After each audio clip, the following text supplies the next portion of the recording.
Oltin to'pni qo'lga kiritgan futbolchi O'zbekiston milliy terma jamoasini boshqarishi mumkin do'stlar. Shunaqa xabarlar kela boshladi. Muzokaralar boshlangan, birinchi bosqich hatto yakunlanganini aytishmoqda, yozishmoqda.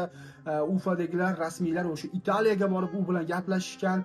Gap Fabio Cannavaro haqida ketmoqda. Bilasiz, 2006-yil ushbu futbolchi oltin to'pni qo'lga kiritgan afsonaviy futbolchi.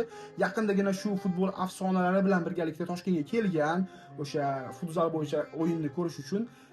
Mayli nima bo'lsa bo'lsin, lekin bizga tezroq murabbiyni aniq qilib bersin rasmiylar. Joachim Löw deb ko'rishdi, Bentu deb ko'rishdi, endi bunga yopishdi. Xullas, yo Kapazze qoladi, yo bu bo'ladi deb aytsin, chunki sanoqli oylar qoldi.